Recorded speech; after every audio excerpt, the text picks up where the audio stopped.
આપણી વચ્ચે બિરાજમાન કાલિદાસ બાપુનું સ્વાગત પરેશભાઈ વેગડ કરશે.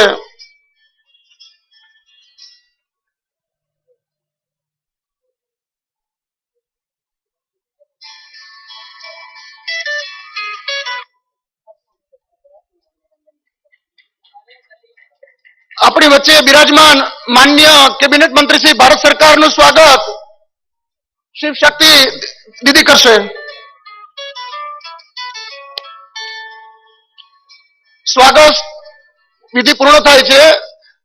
રાષ્ટ્રીય ક્રાંતિકારી સંત શ્રી વૈરાગ્યાનંદ સ્વામીને હું કહીશ કે મંચસ્થ અભિવાદન ચાલુ રાખશે.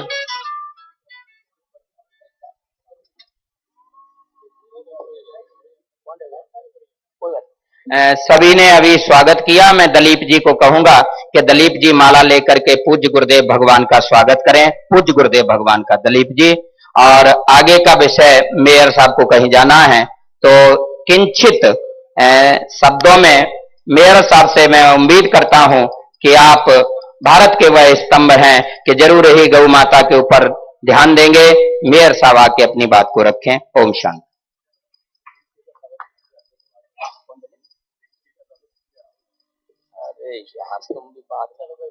दलीप दास जी को इतना बड़ा अवसर दिया है कि वो पूज्य गुरुदेव भगवान का स्वागत करें. दलीप दास, वो दलीप जी और मेयर साहब अपना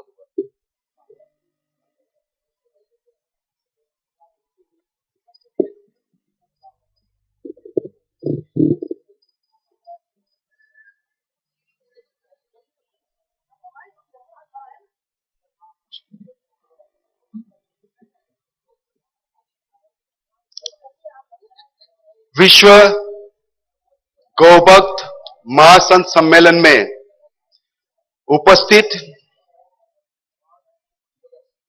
माननीय केंद्रीय मंत्री साध्वी श्री निरंजन ज्योति जी, आयोजनकर्ता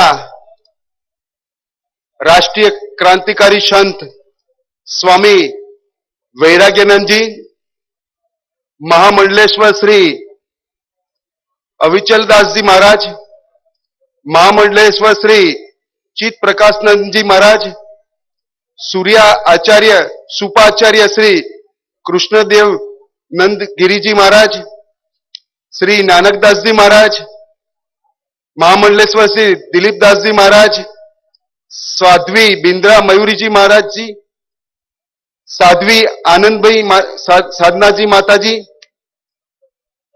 मंचस्थ सभी संतगण, उपस्थित गौभक्त भाइयों और बहनों, अहमदाबाद नगरी 1000 साल पुराना इसका इतिहास है. ऐतिहासिक, पौराणिक और ये धार्मिक नगरी है. अगर इस नगरी का इतिहास जानना है तो दधीची को याद करे तो ये तर्पण की भूमि है. गांधी जी को याद करे तो ये अर्पण की भूमि है. सरदार को याद करे तो ये मनोमंथन की भूमि है. और अगर काया पलट की बात करे तो ये नरेंद्र भाई मोदी और आनंदीबेन के विकास की भूमि है. ये चंदन की भूमि है, ये वंदन की भूमि है, ये अभिनंदन की भूमि है. इसके कण कण में राम है. ये हमारी आन बान और शान है. ऐसी भूमि पर पधारे हुए सभी संतों का मैं हृदयपूर्वक अहमदाबाद नगरी में स्वागत करता हूं. मैं अपनी बात का गुजराती एक लाइन से शुरुआत करना चाहता हूं. अहमदाबादમાં આજે અમદાવાદમાં ગૌ ભક્તોનું સંમેલન ચાલી રહ્યું છે. આજે અમદાવાદમાં ગૌ ભક્તોનું સંમેલન ચાલી રહ્યું છે. ચમનમાં બધાને ખબર થઈ ગઈ છે. ચમનમાં બધાને ખબર થઈ ગઈ છે. ઝુકાવી છે નજર બધી જ ડાળીઓએ, ઝુકાવી છે નજર બધી જ ડાળીઓએ, ફૂલોની પણ નીચી નજર થઈ ગઈ છે, ફૂલોની પણ નીચી નજર થઈ ગઈ છે. સ્વાગત છે પધારેલા સૌ નગરજનોનું, સ્વાગત છે પધારેલા સૌ નગરજનોનું કે આજનો દિવસ ગૌ ભક્તોને નામ થઈ ગયું છે, કે આજનો દિવસ ગૌ ભક્તોને નામને થઈ ગયું. ભારતીય સંસ્કૃતિમાં વેદોના સમયથી જ પશુઓનું ખૂબ મહત્વ છે, ગાય માતાનું ખૂબ મહત્વ છે. વેદમાં કહ્યું છે કે પરમ પુરુષ એવા પરમાત્મા એ સૃષ્ટિ ઉત્પન્ન કરી સાથે સાથે પશુઓ અને ગાય માતાનું પણ સાથે સાથે ઉત્પન્ન કર્યા હતા. ગાયો, ઘોડાઓ, ચાર પગવાળા પ્રાણીઓ. પરમ પુરુષ એટલે કે આપણા પરમાત્મા સૃષ્ટિના આરંભે જ એમનો ઉત્પન્ન કર્યા અને એમને વિશિષ્ટ સ્થાન આપ્યું. અને એટલા માટે જ ગાયને ગોધન એવા શબ્દ સાથે આપણે એક વિશેષણ સાથે બોલાવતા હોઈએ છીએ. ગાય જો ચોરાઈ જાય તો ધન ચોરાઈ ગયું, ધન લૂંટાઈ ગયું એવો ભાવ થાય છે, એવી વેદના થાય છે. ઋગ્વેદમાં કહ્યું છે કે ગાયો અમારા ઘરમાં આવે તો અમારું કલ્યાણ થાય. કલ્યાણ ગાયો કરે છે. ગૌશાળાઓમાં ગાયો બેસીને મધુર સ્વરોથી અમને બોલાવે. ગમાણમાં વિવિધ રંગવાળી વાછરડીઓ ગાયને ઇન્દ્ર માટે દૂધ આપે.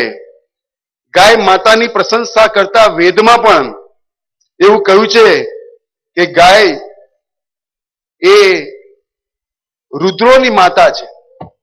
ગાય રુદ્રોની માતા છે અને વસુઓની દીકરીઓ છે, એટલે દેવોની દીકરી છે, આદિત્યની બહેનો છે અને અમૃતનું કેન્દ્ર છે.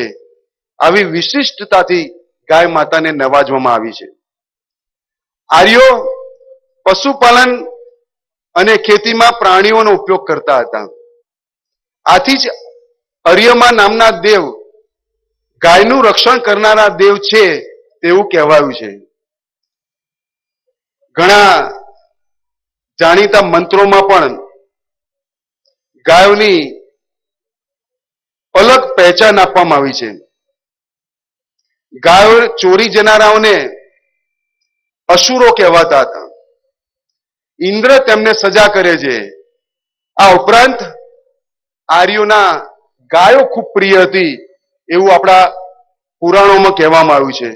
કહેવાનો મતલબ કે અનાદિકાળથી ગાયોની એક વિશેષ હિન્દુ સમાજમાં, ભારત વર્ષમાં, ભારતની સંસ્કૃતિમાં એક અલગ ઓળખ છે. ત્યારે એને આપણે સાચવવા, જાળવવા માટેના પ્રયત્નો જે કરવા જોઈએ એ પ્રયત્નો કરવામાં આપણે અત્યારે ઉણા ઉતરી રહ્યા છે. અનેક જગ્યાએ કતલખાનામાં ગાયો કપાઈ રહી છે. તો આ સંદર્ભમાં જાગૃતિ લાવવા માટે પરમ પૂજ્ય આચાર્ય શ્રી આપણા આ સંમેલનના આયોજક કરતા માનનીય વૈરાગનંદજી મહારાજજીએ આજે સુંદર પ્રયાસ કર્યો છે. બધા જ સંતોને એક મંચ ઉપર બોલાયા છે અને આ પ્રયાસને હું અમદાવાદ શહેરમાં મેયર તરીકે ખૂબ ખૂબ અભિનંદન આપું છું કે તેમને આવો સુંદર પ્રયાસ કર્યો છે. અમદાવાદ મ્યુનિસિપલ કોર્પોરેશન પણ ગાયો પ્રત્યે ખૂબ સંવેદના આવે છે. અમદાવાદ કોર્પોરેશનમાં પણ અમે ઢોરવાડો ચલાવીએ છીએ. આપ સૌ જાણતા હશો કે ગુજરાતમાં અનેક શાળાઓ ચલાવવામાં આવે છે. ગાયોને જાળવણી કરવામાં આવે છે, ગાયોને નિભાવવામાં આવે છે. ગાયો જ્યારે દૂધ દેતી બંધ થાય છે ત્યારે ઘણા બધા એને છોડી જતા હોય છે. ત્યારે આવા ગાયોને પાંજરાપોળોમાં રાખવામાં આવે છે. અને આખા ભારતમાં ગાયો પ્રત્યે કોઈ સરસ કામ થતું હોય તો એ ગુજરાતમાં થાય છે. અને ગુજરાતમાં ગાયોની કતલ માટે સૌપ્રથમ કાયદો લાવીને ગુજરાત રાજ્યના એ વખતના મુખ્યમંત્રી નરેન્દ્રભાઈએ ગાયોની કતલ સામે પ્રતિબંધ મૂક્યો હતો. એટલે ગાયોને જો કોઈ કતલ કરે તો એને ગુનો થાય છે એવું સૌ પ્રથમ કાયદો પસાર કરવામાં આવ્યો હતો એવું રાજ્ય ગુજરાત હતું. મિત્રો, આજે અમદાવાદ મ્યુનિસિપલ કોર્પોરેશન પણ અમદાવાદમાં જે ઢોરવાડો છે જ્યાં ગાયોને રાખવામાં આવે છે એની પાછળ આ વર્ષના બજેટમાં 50 લાખ રૂપિયા ફાળવ્યા છે કે ગાયોના જાળવણી પાછળ, ગાયોને દવાખાના પાછળ અને ગાયોને સારું ઘાસ મળે એ પાછળ 50 લાખ રૂપિયાનો એક વિશેષ ખર્ચ કરવાનું આયોજન આ વર્ષના બજેટમાં લીધું છે.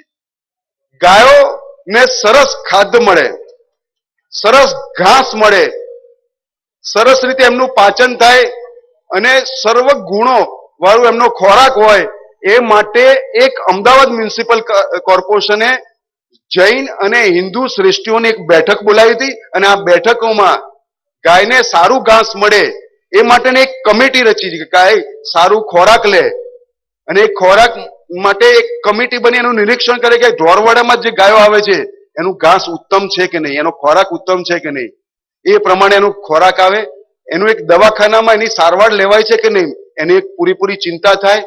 એ માટે જે લોકો જીવદયાની ચિંતા કરે છે એવા શહેરના પ્રતિષ્ઠિત નાગરિકો, જીવદયા માટે જે લોકો કામ કરે છે એવા નાગરિકોની એક કમિટી બનાવી છે. એ આવનારા દિવસોમાં આ કમિટી આ આખા ઢોરવાડાનું નિયંત્રણ કરશે, નિયમન કરશે અને આ ઢોરવાડાને ચલાવવા માટેના પ્રયાસો કરશે. મિત્રો, સંતોએ આ ગાયો માટે ઘણું બધું કર્યું છે પણ નાગરિકોમાં એ જાગૃતિ લાવવી ખૂબ જરૂરી છે અને એ માટે આ સંતોના જે પ્રયાસ છે એ એક વ્યક્તિ સુધી પહોંચે એના પ્રચાર કાર્યની પણ ખૂબ જરૂર છે.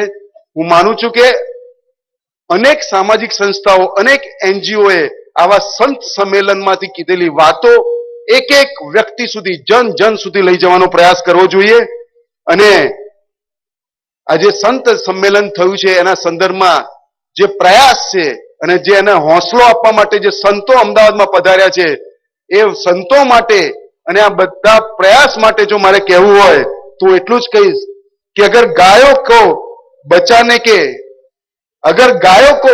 के हौसले बुलंद हो तो हर मंजिल पास नजर आती है. अगर गाय के बचाने के हौसले बुलंद हो तो हर मंजिल पास नजर आती है. हम 2 कदम चले तो वो 4 कदम पास चली आती है, वो 4 कदम पास चली आती है. આજના કાર્યક્રમમાં મને બોલાવ્યો, મારું સન્માન કર્યું, મારા વિચારો રજૂ કરવાની તક આપી તે બદલ આયોજકોનો ખૂબ ખૂબ આભાર માનું છું અને આવા સંત સંમેલનો દ્વારા આ દેશના આ સંસ્કૃતિની ગાયોના બચાવ કાર્યમાં, ગાયો માટેના શુભ કાર્યમાં આપણે સૌ લાગીએ એ જ અભ્યર્થના. ભારત माता की जय. वंदे मातरम. ओम ओम. पीराना गादी से पधारे हुए गुरुदेव भगवान तुल्य महापुरुष, मैं कहूंगा वो अपनी वाणी से समाज को थोड़ा आशीष दें. और एक बात और है, उन्होंने अभी आके बहुत अच्छा कार्य किया. उन्होंने कहा स्वामी जी आपने इतनी बड़ी मेहनत की है, इसलिए इस सम्मेलन में मैं अपनी संसदा की ओर से 25,000 रुपए यहाँ दान दे के भी जा रहा हूँ. स्वामी जी कुछ आशीर्वाद प्रदान करें. गुरुदेव भगवान तुल्य अविचलदास जी महाराज श्री पधारेंगे, मेयर साहब पधारेंगे, तो गाय को दे के सम्मान करें.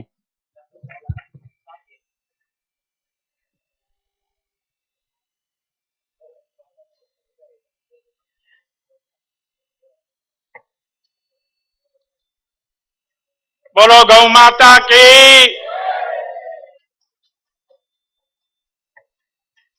सर्व भवन्ति सुखिनः, सर्व सन्तु निरामया, सर्व भद्राणि पश्यन्तु, मा कश्चित् दुर्भाग्यं. ओम शांति शांति. આજના આ શુભ પ્રસંગે આ વિશ્વ ગૌ સંત સંમેલન ગૌ ભક્તો નિમિત્તે પધારેલા મંચસ્થ વિરાજમાન સંતો, મહંતો, જગતગુરુઓ અને મહાનુભાવો અને ગૌ ભક્તો ને આ સંસ્થાના જે કાર્ય કર્યો છે એવા કાર્ય કરો. આજે આ ગૌ માતા માટે જે એક આ ભગીરથ જે કાર્ય કર્યો છે એ ખરેખર હું આ ગૌ માતા માટે આટલું બધું ભગીરથ અને સંત સંમેલન બોલાવી અને જે આ કાર્ય કર્યો છે એ કાર્ય કરતા આપણા સંતોને લાખ લાખ ધન્યવાદ આપું છું અને શુભકામના આપું છું. કામના કરું છું કે આવા સદકાર્ય કરવાની આપને શક્તિ આપે એવી શુભ મારી કામના. ગૌ ભક્તોને ગાય દરેકને એક ગાય પાળવાની ફરજ દરેકને પાળવી જોઈએ. આંગણામાં જો ગાય હોય તો ગાયનું આપણે દૂધ મળે અને ગાયની આપણે સેવા મળે અને આ ગૌને દરરોજ આપણે પૂજન કરીએ અને ગાયની અંદર એમના શરીરમાં 33 કરોડ દેવોનો વાસ છે. એ 33 કરોડ દેવોના વાસ માં દરરોજ આપણે ગાયનો દૂધ પીએ તો 33 કરોડ દેવોનો પણ આપણામાં વાસ થાય અને આપણે પરમાત્મા અને ગૌ માતા આપણે આપણા પરિવારને શાંતિ આપે અને ભક્તિ આપે. દેવોનો વાસ અને ગાય ના દૂધમાં એટલી બધી શક્તિ છે કે આખા એના શરીરમાં એકલી ઔષધિ જ છે. ગાયના શરીરમાં ઔષધિ જ છે અને એ દૂધ માટે આપણે મળે છે. વધતા ગાયને જે પેશાબ છે એમાંથી ઘણી બધી ઔષધિઓ થાય છે અને એને મૂત્રમાં એ ઔષધિ આપણે દરરોજ એને ચરણામત લઈને પીએ તો આપણા પણ એ શક્તિ આવે છે. આજે વધારે હું નથી બોલતો પણ છેલ્લે ગૌ ભક્તોને એક વિનંતી કરીશ કે દરેક ગાયો આપણે પાળીએ છીએ, ગાયને ઉછેરીએ છીએ, પણ છેલ્લી બાકી એ ગાય જ્યારે ઉંમર લાયક થાય છે ત્યારે એ ગાયને આપણે વેચી દઈએ છીએ અને એ ગાય આપણે વેચી દો એ સીધી કત્તલખાને જાય છે. તો મારે આજે ગૌ ભક્તોને એટલી પ્રાર્થના કરવાનો છે કે હું સંકલ્પ કરું છું અને તમે પણ બધા સંકલ્પ કરજો કે અમે ગાયને પાળશું પણ ગાયને કોઈ દાડો વેચશું નહીં એવી આજે પ્રતિજ્ઞા લેજો.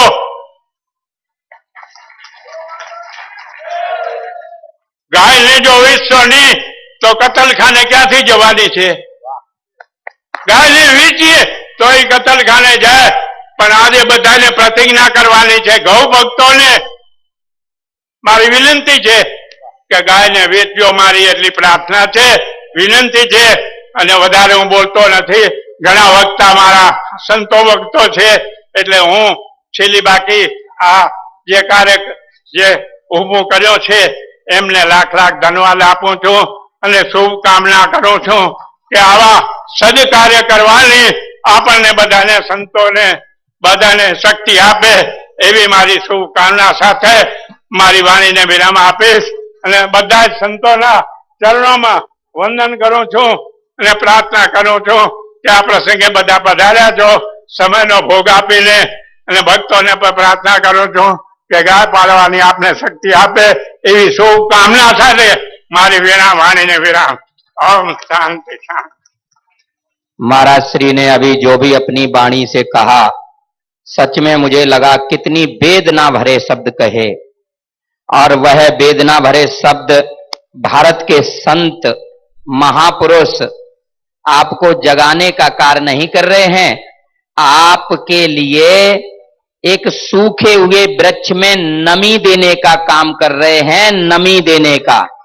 और वो ज्ञान की नमी, वो श्रद्धा की नमी, वो भावना की नमी मैं उम्मीद करता हूं भारतवर्ष के उन महापुरुषों से कि आज मुझे लगा है कि मैं इस सभा में अकेला नहीं, भारतवर्ष के संत, महंत, महापुरुष सभी मेरे साथ में हैं। मैं वेद दीदी से कहूंगा कि वो अपनी वाणी से संक्षिप्त शब्दों में जान करें। वेद दीदी, ओम शांति। बोलिए बांके बिहारी लाल की, गौ माता की। समय संक्षिप्त, लेकिन गौ माता का जयकारा ऐसे आनंद नहीं आ रहा। एक बार यदि जोर से हाथ उठा करके आवाज लगाएंगे तो लगता है कि शायद तो मेरे वृंदावन बांके बिहारी तक आवाज पहुंच सके। वैसे बांके बिहारी जी बहुत जल्दी सुनते हैं। आप यदि आंख बंद करके मंत्रों के द्वारा भी आवाहन करेंगे तो भी मेरे ठाकुर जी सुन लेते हैं। लेकिन फिर भी आज इस कार्यक्रम के दौरान यदि एक बार जोर से आवाज लगाएंगे, बोलिए गौ माता की, भारत माता की, संत समाज की, भारत के सभी महापुरुषों की जय जय श्री राधे श्याम। पूज्यपाद प्रातः स्मरणीय अनंत श्री विभूषित ब्रह्मलीन पूज्य गुरुदेव भगवान के चरणों में कोटिशा नमन करते हुए वृंदावन धाम की पावन भूमि से पधारे हुए कार्यक्रम के परमाध्यक्ष, मुझे श्रीधाम वृंदावन में रखने वाले आप लोगों के समक्ष दर्शन देते हुए, और बल्कि मुझे ये लगता है कार्यक्रम के 2-4 दिन पहले से ही पूज्य स्वामी जी यहाँ आकर के अपने हाथों में कार्यभार संभालते हुए मंच पर उपस्थित महामंडलेश्वर पूज्य श्री स्वामी चित प्रकाश जी महाराज, जिनकी शरण में हम आज 15 साल से अपना जीवन व्यतीत कर रहे हैं, ऐसे पूज्य श्री स्वामी जी के चरणों में कोटिशा नमन। और आप लोगों के समक्ष दर्शन देती हुई हमारी पूज्य बहन केंद्रीय मंत्री जी, उनके जीवन का तो मैं क्या वर्णन कर सकती हूं। मुझे बहुत पहले की एक बात याद आ रही है। हम बहुत एक साथ कार्यक्रम करने जाया करते थे। एक बार दीदी हम कार्यक्रम में जा रहे थे, रास्ते में एक गाय के चोट लगी हुई गाय पड़ी हुई थी। दीदी ने थैला कहा, थैला यहीं रख दो, मैं गाय की सेवा करूंगी। दीदी खड़ी होकर के गाय की सेवा करने में लग गई। ट्रेन का समय हो रहा था। प्रिय बंधुओं, मैं बार बार इशारा करती हूं, दीदी ट्रेन का समय हो गया, चलिए। बोली नहीं, ट्रेन छूटे तो छूट जाए, मुझे कोई परवाह नहीं है, लेकिन यदि एक बार गाय की सेवा छूट जाएगी तो मैं अपने जीवन को, अपनी जिंदगी को बर्दाश्त तो नहीं कर सकती हूं। और मुझे लगता है आज दीदी केंद्रीय मंत्री बनी बैठी हुई है, अपनी इच्छा से नहीं, चुनाव से नहीं। आज उनको हमारी समाज, हमारी जनता ने स्वतः स्वीकार किया है। और जिस दिन दीदी का शपथ हो रहा था, उस दिन दीदी ने हाथ उठा करके कहा था, समाज वालों सुन लो, यदि आज मुझे केंद्रीय मंत्री बना रहे हो ना, तो मैं अन्य नेताओं की तरह बंधन में नहीं रहूंगी। मैं अपनी साधुता और गौ सेवा जिंदगी में कभी भी नहीं छोड़ सकती हूं। आप लोगों के समक्ष दर्शन देती हुए केंद्रीय मंत्री पूज्या दीदी जी, अन्य उपस्थित मंच पर, क्योंकि समय थोड़ा है इसलिए सभी संत महापुरुषों के चरणों में वंदन करते हुए और अपने छोटे भाई वैराग्यानंद जी को बहुत बहुत सा धन्यवाद। मुझे कहा दीदी आप 2 दिन पहले आ जाओ। मैंने कहा करना क्या है। बोले देखो दीदी, जब मैं थका हुआ होऊंगा ना तो आके आपके पास बैठ जाऊंगा, आप मुझे सहलाएंगे। तो मुझे वो वृंदावन वाली बात याद आती है कि जब आपके साथ में मैं रहता था और थक जाता था तो आप मुझे प्यार से कहती थी, बेटा एक रोटी खा ले, मेरी थकावट दूर हो जाएगी। गौ सेवा में लगे रहने वाले हमारे परम प्रिय आज वैराग्यानंद जी महाराज, जो इतना बड़ा बीड़ा उठाया है, मैं आप लोगों से एक निवेदन करना चाहती हूं। ऐसा संसार में कोई भी व्यक्ति नहीं है जिसे धन की जरूरत ना हो। और निवेदन करती हूं कि यदि धन की जरूरत है तो बिना गाय पाले हुए, बिना गाय की सेवा किए हमें जीवन में कभी धन नहीं प्राप्त हो सकता। और मैं ऐसे नहीं, मैं प्रमाण सहित आपको बताऊंगी कि धन क्यों नहीं प्राप्त हो सकता है, कहने की बात नहीं है। हमारी जिस समय 14 रत्नों में गौ माता समुद्र से प्राप्त हुई और समुद्र से निकलने के बाद गौ माता अकेले नहीं, लक्ष्मी जी भी समुद्र से निकली हुई है। मैं आपसे निवेदन करती हूं, संसार में कोई ऐसा नहीं है जो लक्ष्मी ना चाहता हो। और यदि आज आप गौ की सेवा नहीं करते हो, हमारे जीवन में यदि आज गौ दुखित हो रही है, यदि गाय आज कट रही है, तो मैं निवेदन करती हूं कि अपनी बहन को दुखी देख करके लक्ष्मी हमारे घर में कैसे आ सकती है। गौ को दुखी देख करके आज हमारे घर में लक्ष्मी नहीं आ सकती है।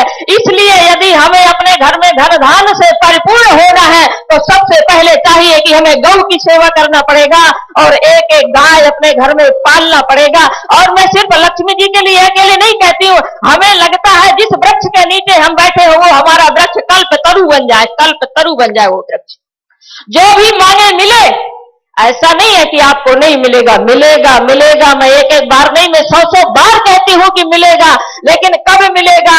जब उनकी बहन को आप अच्छी तरह से सेवा करेंगे, पालेंगे, खिलाएं पिलाएंगे और कटने से बचाएंगे। जब वो समुद्र से निकला हुआ कल्प वृक्ष देखेगा कि मेरी बहन की इतनी सेवा हो रही है, महाराज आपके घर में कल्प वृक्ष अपने आप आ जाएगा और आपको कहीं लेने जाने की जरूरत नहीं है। इसलिए मैं आपसे कहती हूं, ये शिक्षा किससे लेना है? हमारे समाज में बैठे हुए सभी महापुरुष हम लोगों को शिक्षा देने आए हैं। हम कई बार सोचा करते हैं कि हमारे देश का, समाज का, राष्ट्र का हित कैसे हो, और मैं कहती हूं हमारे देश का, राष्ट्र का, समाज का हित ना तो वाद विवाद से होगा, ना जातिवाद से होगा, ना संप्रदायवाद से होगा।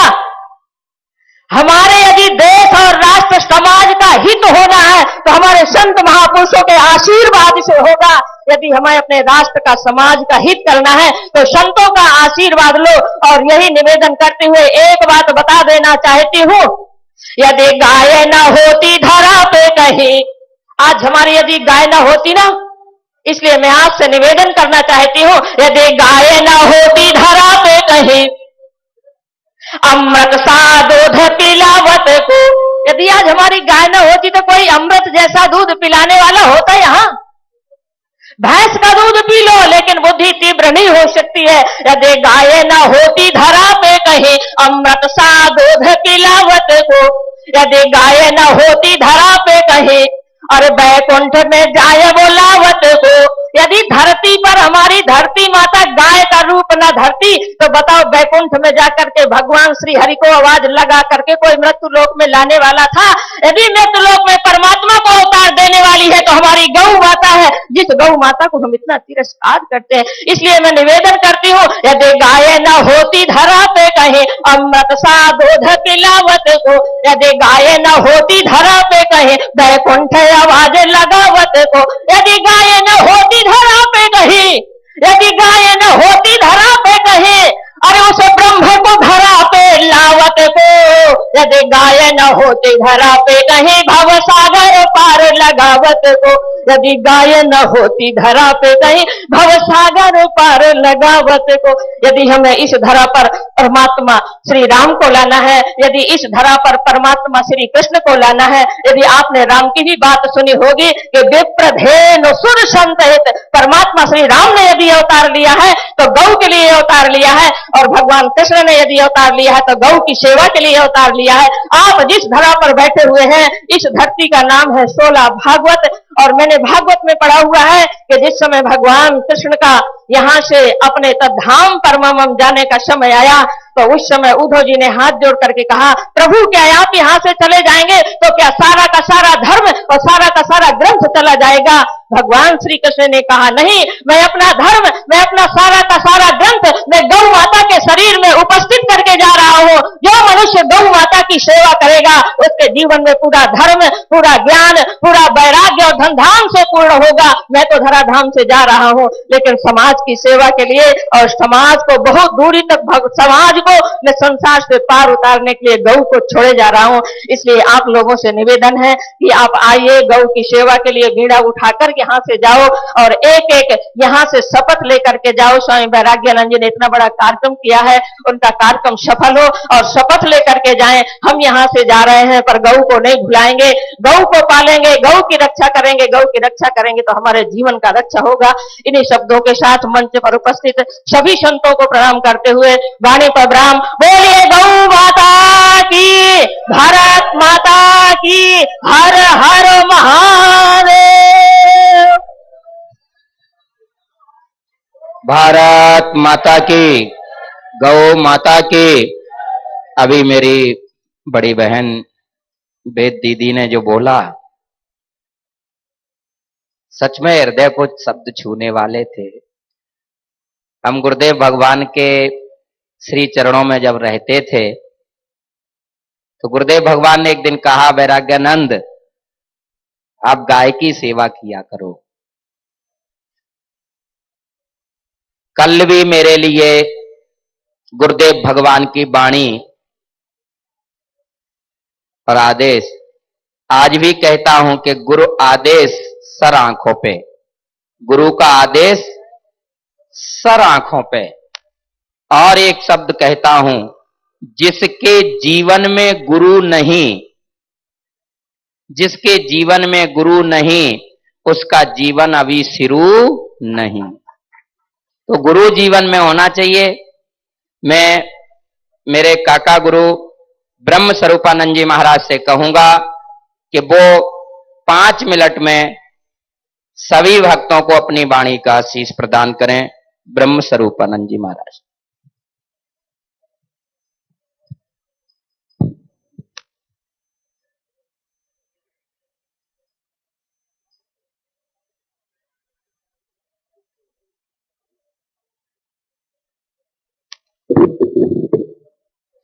ओम ओम ओम। बोलो सच्चिदानंद भगवान की, बोलो गौ माता की जय, बोलो सदगुरुदेव भगवान की। अर्चनीय वंदनीय आचार्य महामंडलेश्वरी पुरुष जी महाराज और वृंदावन से पधारे हुए महामंडलेश्वर पूज्य श्री स्वामी चित प्रकाश जी महाराज, पूज्य बहन निरंजन ज्योति राष्ट्रीय मंत्री और सभी संत, इस कार्यक्रम के चलाने वाले कर्णधार श्री वैराग्यानंद जी और सभी संतों के पावन चरणों में निवेदन। बहुत सी चर्चाएं आप लोगों ने सुन ली हैं।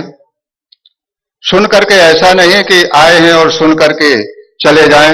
ये सब बातें गौ माता की अपने जीवन में उतारने के लिए, और जब तक अपने जीवन में नहीं उतारेंगे तब तक यह कार्यक्रम कैसे होगा। मनुष्य जीवन मिल गया है तो किसके लिए मिला है? परिवार चलाने के लिए, दुकानदारी करने के लिए, नौकरी करने के लिए। हमारा कर्तव्य क्या है? किस कारण से मनुष्य जीवन मिला है? हम एक माता की रक्षा नहीं कर सकते तो हम देश की रक्षा क्या करेंगे? हम परिवार की रक्षा क्या करेंगे? मनुष्य जीवन हमारा व्यर्थ है, क्योंकि ये जीवन तो रहना नहीं है। अगर गौ माता की सेवा में हमारा जीवन भी चला जाए तो पूर्णमय जीवन हो जाएगा, सार्थक हो जाएगा। और ऐसे पशुवत जीवन चला गया घर गृहस्थी में और हमारा जीवन नौकरी में, दुकानों में, तो हमारा जीवन सार्थक नहीं है। मनुष्य जीवन का कर्तव्य क्या है कि दूसरों की रक्षा करना, दूसरों के प्रति प्रेम करना, दूसरों के प्रति सद्भावना रखना। ये नहीं कि दूसरों के लिए तलवार लिए खड़े हो जाएं। और ये कार्य अगर नहीं बनता है, नहीं सुलझता है, तो एक दिन तलवार लेकर के खड़ा होना पड़ेगा, तभी माता की रक्षा हो पाएगी। ऐसे माता की रक्षा नहीं होगी जहां पर माताओं की कत्लाम चल रहा है वहां तोड़फोड़ करना पड़ेगा, पूरा शरीर लगा करके इस शरीर को जीवन दान देना पड़ेगा और इस रक्षा में खड़ा होना पड़ेगा, तब हमारी गौ माता की रक्षा होगी, और वरना ऐसे नहीं होगी। क्योंकि ऐसे अखबारों में देने से, बोलने से सुन लेते हैं, सुन करके और इधर उधर घूम जाते हैं। आज देख रहे हैं कि इस मंच पर इतना सब खर्च किया गया, इतना बड़ा मंच बनाया गया, पर आज जो है गौ माता के रक्षा के लिए बहुत कम तैयार हैं। समझ में आता है कि गौ माता की रक्षा के लिए नहीं हिंदुस्तान तैयार हो रहा है। हिंदुस्तान किस लिए है? हिंदू भाव किस लिए है? मनुष्य जीवन किस लिए है?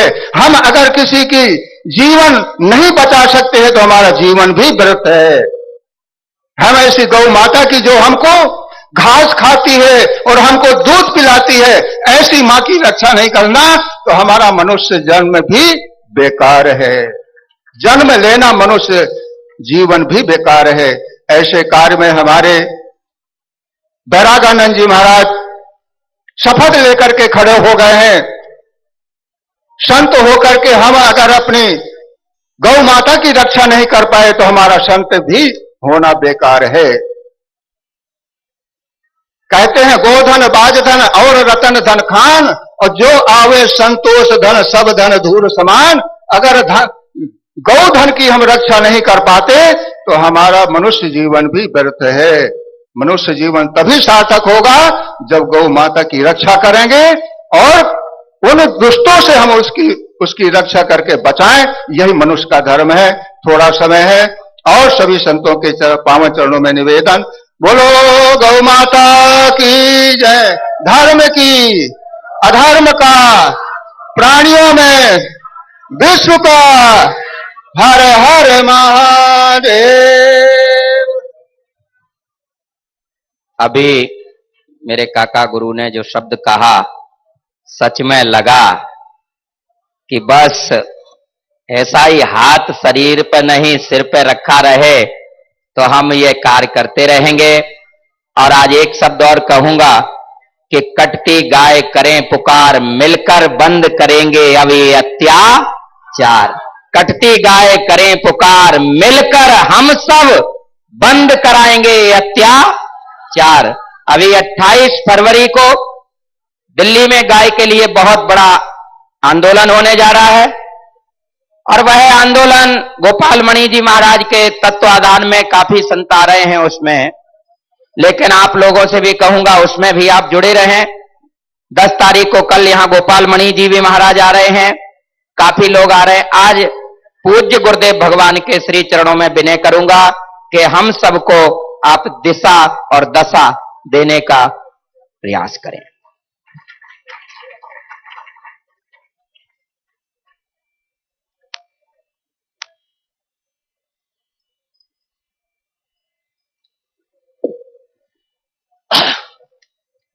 ओ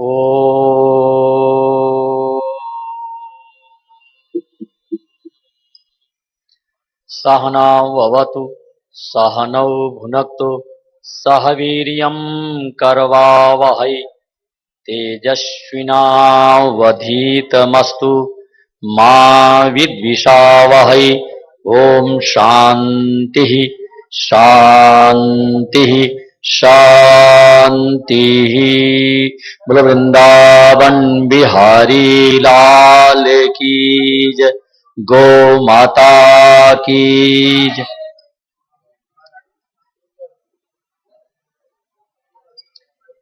आदरणीय पूज्य साध्वी बहन निरंजन ज्योति जी, आदरणीय पूज्य द्वारिका से पधारे हुए सूर्यपीठ के पीठाधीश्वर स्वामी जी महाराज, समय बहुत कम है इसलिए सभी संतों का नामतः उल्लेख करना समय निकल जाएगा और बहुत सारे संतों का जो मार्गदर्शन प्राप्त करना है उससे हम लोग वंचित रह जाएंगे।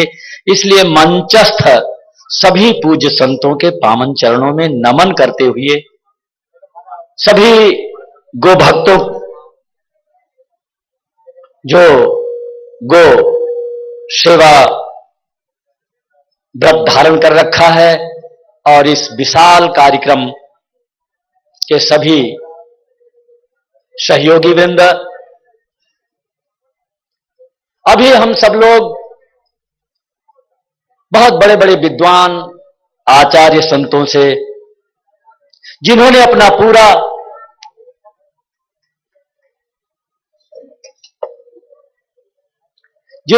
संपूर्ण जीवन गो सेवा में भारतीय संस्कृति की रक्षण में लगाया है, उनका मार्गदर्शन सुना।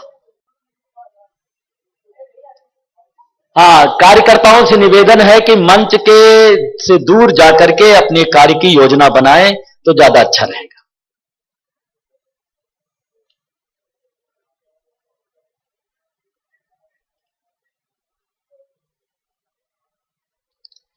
ये विशाल कार्यक्रम जो आप देख रहे हैं और साधना चैनल के माध्यम से पूरे देश और विदेश में बैठे हुए गोभक्त श्रवण कर रहे हैं, वो सब लोग वंदनीय हैं। हमने अहमदाबाद के 2-3 भक्तों से पूछा कि भाई आप क्यों नहीं आ रहे हो, आपको आना चाहिए। जब फोन किया तो जानते, कहते स्वामी जी वहां बहुत सारा डिस्टर्बेंस होता है, इसलिए सब बातें हम तक नहीं पहुंच पाती। लेकिन साधना चैनल वाले इतना सजीव प्रसारण कर रहे हैं कि हमें वहां आने से ज्यादा अच्छा, सटीक, सुंदर सुनने को मिल रहा है। और बैठे बैठे ही, घर बैठे बैठे ही हम पूरा कार्यक्रम श्रवण कर रहे हैं। तो इसका मतलब है कि हम लोगों से थोड़ी गलती हो गई। अगर साधना चैनल या कोई और चैनल पर प्रसारण न किया गया होता तो शायद ये 16 का प्रांगण जो है, पूरा विद्यापीठ का प्रांगण, अहमदाबाद आसपास के गांवों के क्षेत्र की जो जनता है यहां आती। चलो भविष्य में ध्यान रखेंगे, हाँ भविष्य में ध्यान रखा जाएगा, क्योंकि आज मुझे पता लगा कि लोग घर बैठे ज्यादा सुनना पसंद करते, लेकिन बहुत बड़ी संख्या में इतने आप उपस्थित हैं। बहुत बड़ी बात है कि अपना घर बार छोड़ करके यहां आए, तप है। देखिए, ये एक तरह से इतना बड़ा कार्यक्रम और गौ माता की सेवा का ये जो प्रकल्प सेवा जागरण का कार्यक्रम चल रहा है, ये मेरे गौरव की बात है। क्योंकि शक्ति साधना धाम संस्था के माध्यम से ये कार्यक्रम हो रहा है और उस शक्ति साधना धाम के माध्यम से इतना काम, और मेरी प्रसन्नता का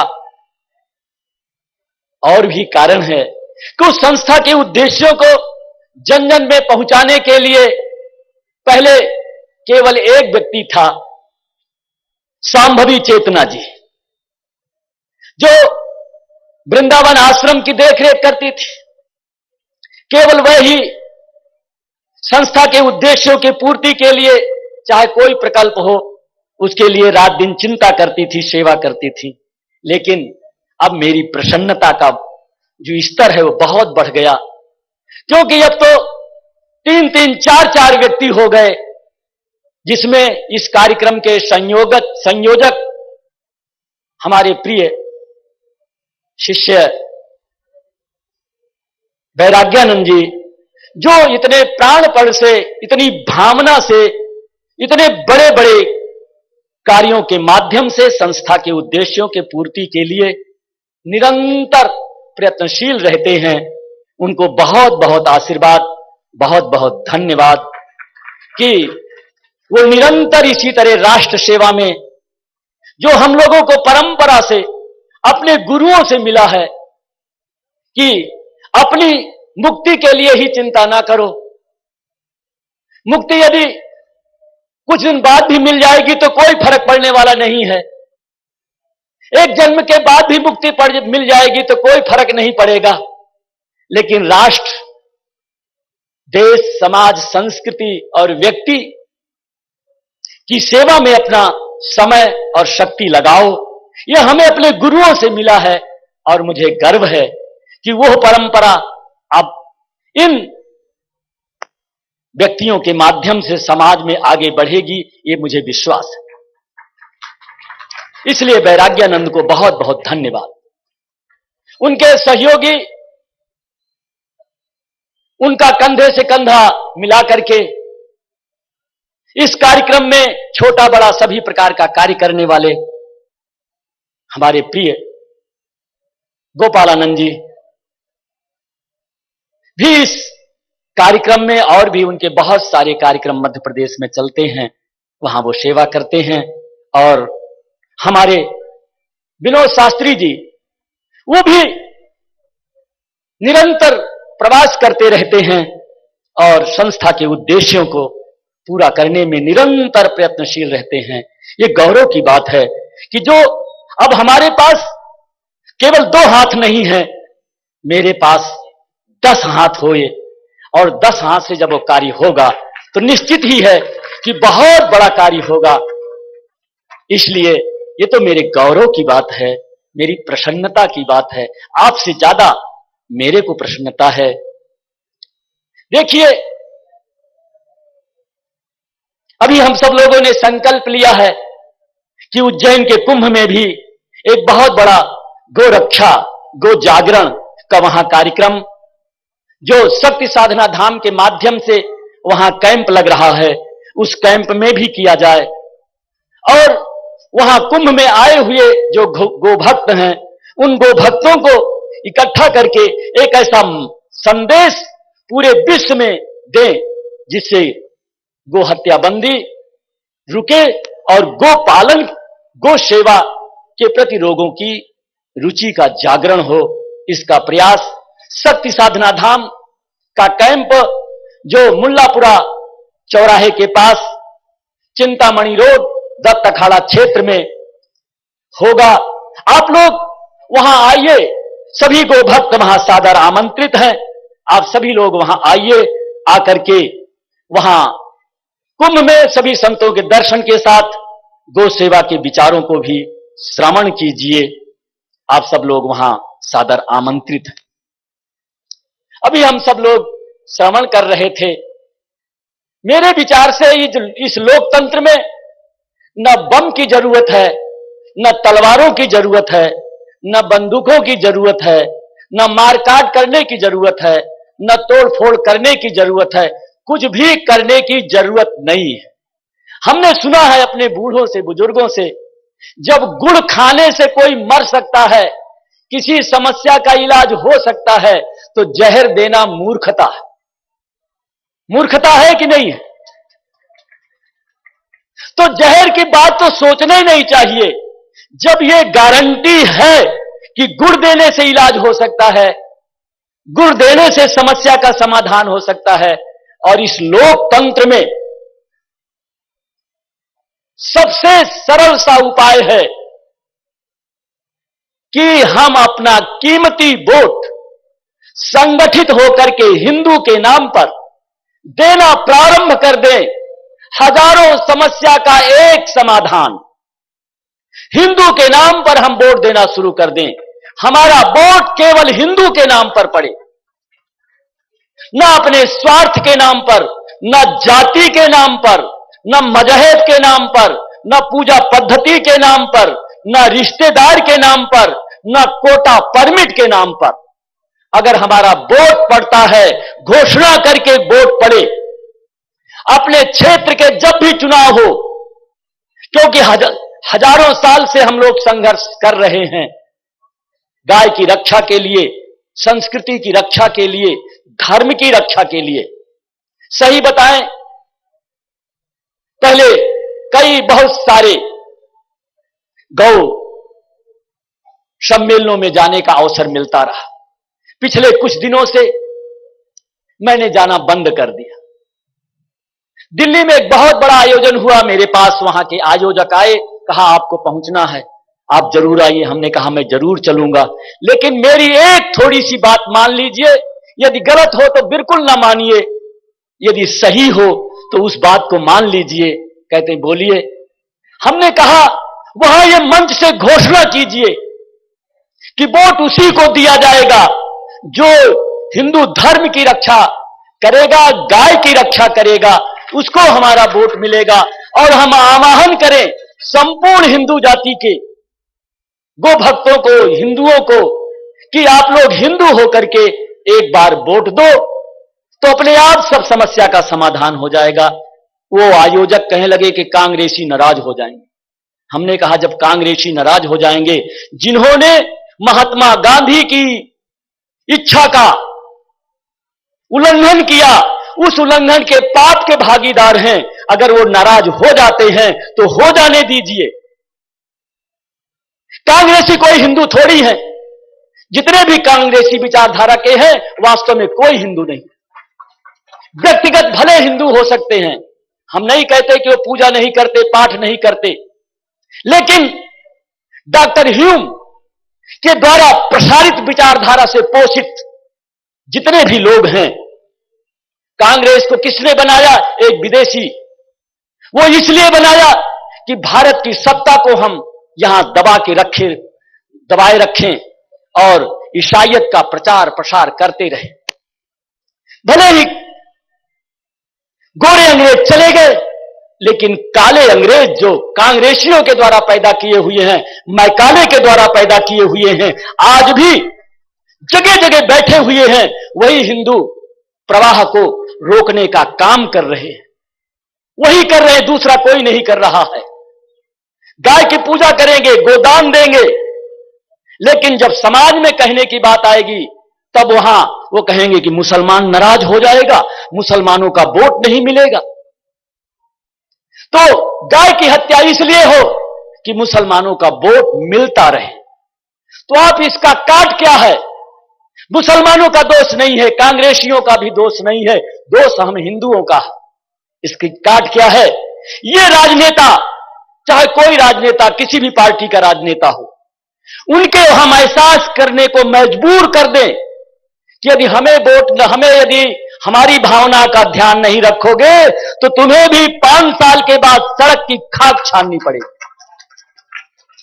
और मुसलमानों ने यही किया है और कुछ नहीं किया है, केवल यही किया है कि यदि मेरी भावना का ध्यान नहीं रखोगे तो 5 साल के बाद तुम सत्ता में नहीं रहोगे। और इसका उदाहरण मैं बताऊं, उत्तर प्रदेश राम जन्मभूमि का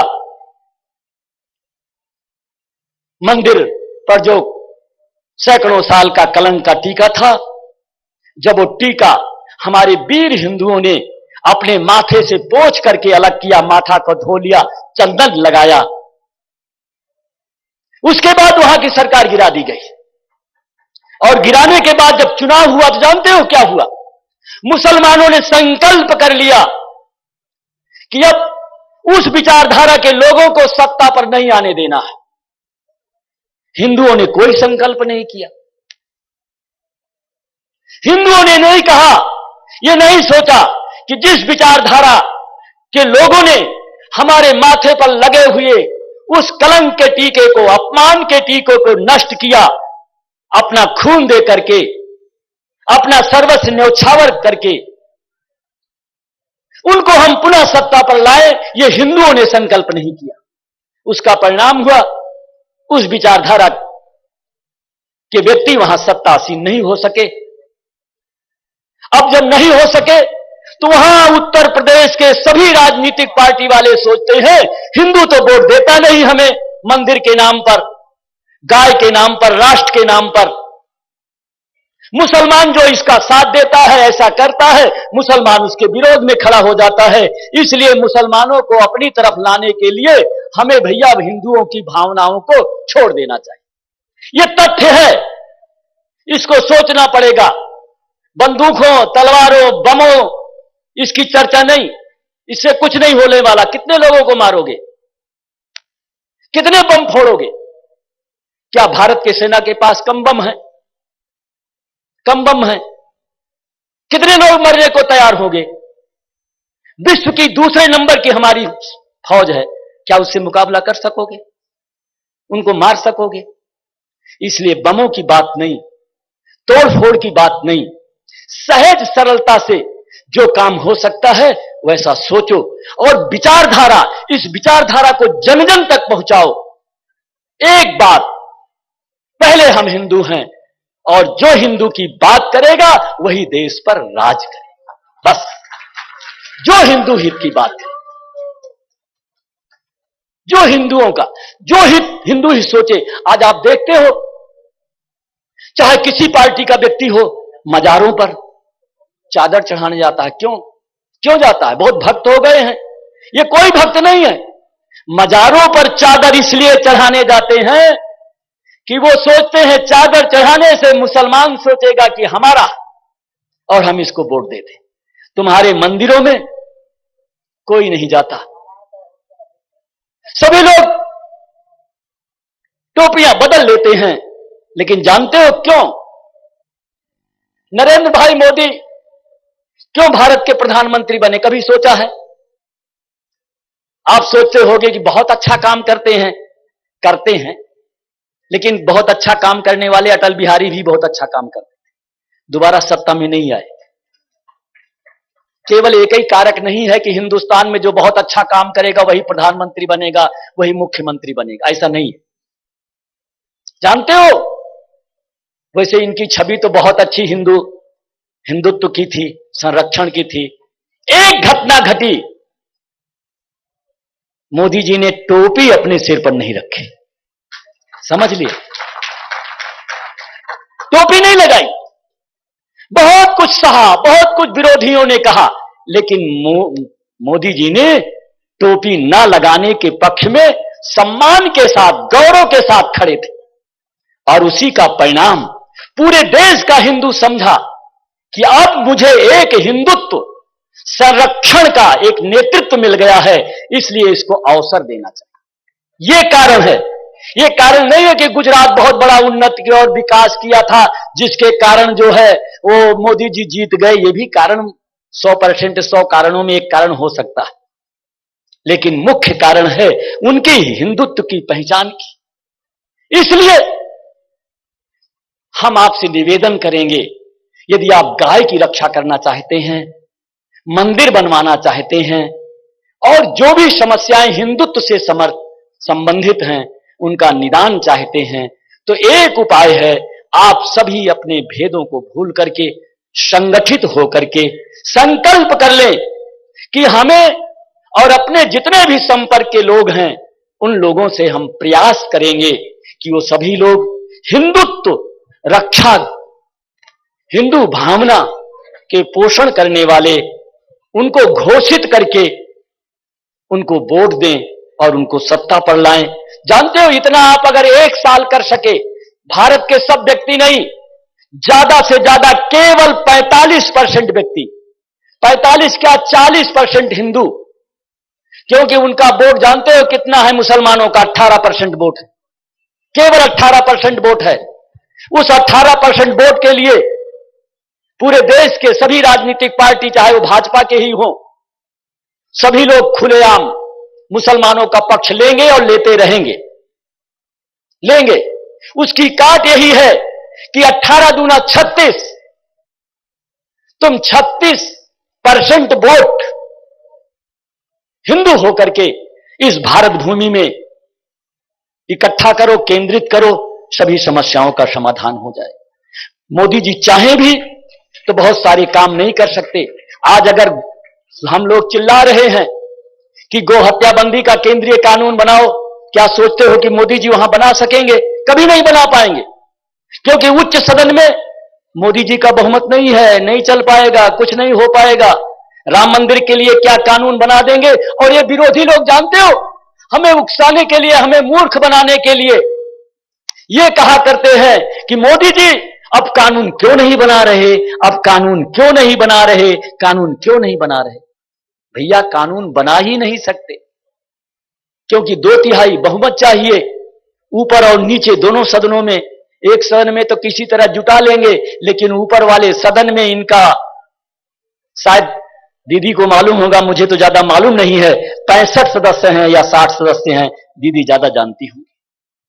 तो हमारा कहने का मतलब यह है कि हम ऐसा जनजागरण इस पावन भूमि से, और वो भूमि है ये जिस भूमि में मथुरा से भाग करके भगवान श्री कृष्ण कुशस्थली द्वारिका में आकर के शरण ली।